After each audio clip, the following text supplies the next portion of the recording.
Hi everyone. ఈరోజు మనం half KG దొండకాయలు తీసుకొని ఈ విధంగా వాష్ చేసుకొని మనం సన్నగా కట్ చేసుకొని పెట్టుకుందామండి. ఈ విధంగా సన్నగా కట్ చేసుకున్నాంటే త్వరగా వేగిపోతుంది, ఎక్కువసేపు ఏం పట్టదండి టమాటా కర్రీ అనేది. ఇప్పుడు మనము పెనం తీసుకొని 2 టేబుల్ స్పూన్ ఆయిల్ వేసుకుందామండి. ఆయిల్ హీట్ అయ్యేలోపు ఒక ఆనియన్ కట్ చేసుకొని పెట్టుకుందాము. ఇంకా 1 టేబుల్ స్పూన్ ఆవాలు, 1 టేబుల్ స్పూన్ జీలకర్ర వేసుకున్నాం. ఇవి చిటపట అంతా వేగిన తర్వాత మనము ఆనియన్స్ ఏదైతే కట్ చేసుకుంటామో అవి మనం మీడియం ఫ్లేమ్లో పెట్టుకొని వేయించుకోవాలి. ఒక పచ్చిమిరపకాయ, పసుపు వేసుకుందాము. పసుపు వేగిన తర్వాత ఒక పచ్చిమిరపకాయ ఇలా పొడవుగా కట్ చేసుకొని వేసుకుందామండి. ఇవి కారం ఎక్కువగా ఉంటాయి కాబట్టి ఒకటే వేసాను, తక్కువగా అంటే 2 వేసుకోండి. చిటికెడంతా అల్లం పేస్ట్ వేసుకుందాము. అల్లం పేస్ట్ లేని వాళ్ళు 1 నుంచి 2 తెల్లగడ్డ దంచుకొని వేసుకోవాలండి. ప్రతి కూరలో కంపల్సరీగా వేసుకోవాలి. ఇప్పుడు మనం దొండకాయ ఏదైతే కట్ చేసుకున్నామో ఈ విధంగా వేసుకొని మీడియం ఫ్లేమ్లో వేయించుకోవాలండి. ఆనియన్స్, దొండకాయలు బాగా వేగితే టేస్ట్ అనేది చాలా బాగుంటుంది.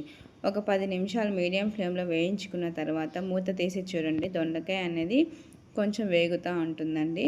ఇవి ముదిరొట్టి కావు, నేత దొండకాయలండి. ఇప్పుడు మనం ఒక 10 నిమిషాలు మూత పెట్టేసి తీసి చూడండి.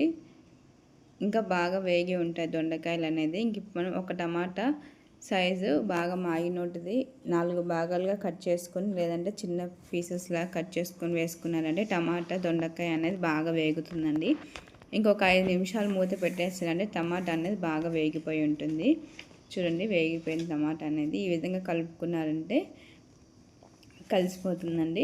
ఇప్పుడు మనం మసాలా వేసుకున్నాము. 1/2 టేబుల్ స్పూన్ కారం పొడి వేసుకున్నాము, 1/2 టేబుల్ స్పూన్ ఉప్పు వేసుకున్నాము, అలానే ధనియాల పొడి 1 టేబుల్ స్పూన్ వేసుకున్నాము. ఇవన్నీ మసాలా వేసుకున్నాం కదండి.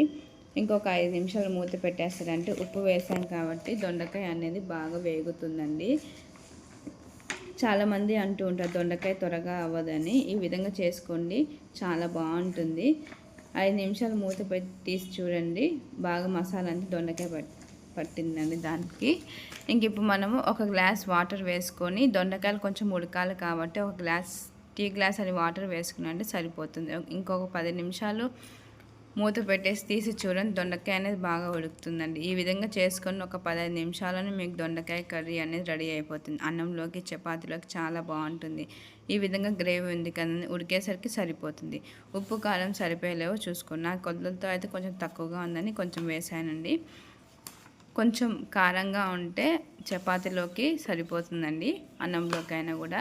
ఇంకొక 10 నిమిషాల తర్వాత తీసి చూడండి. దొండకాయ అనేది బాగా ఉడికిపోయింది. ఎసురు కూడా అంత ఎక్కువ ఏం లేదు, కొంచెం ఉంటే చాలండి గ్రేవీ అనేది. దొండకాయ అనేది బాగా ఉడికిపోయింది. తగినంత కొత్తిమీర వేసుకొని ఇంకొక 5 నిమిషాలు మీడియం ఫ్లేమ్లో పెట్టి వేయించుకున్నారంటే సరిపోతుందండి. చాలా అంటే చాలా బాగుంటుంది. ఎంతో రుచికరమైన దొండకాయ టమాటా కర్రీ అండి. ఇంకా మనం సర్వింగ్ బౌల్కి సర్వ్ చేసుకుందామండి. చాలా అంటే చాలా బాగుంటుంది. ఎంతో రుచికరమైన దొండకాయ టమాటా అండి. ఒక్కొక్కరు ఒక్కో రకంగా చేస్తుంటారు. ఈ విధంగా చేసుకొని చాలా బాగుంటుంది. Like and subscribe my channel. Thanks for watching my video.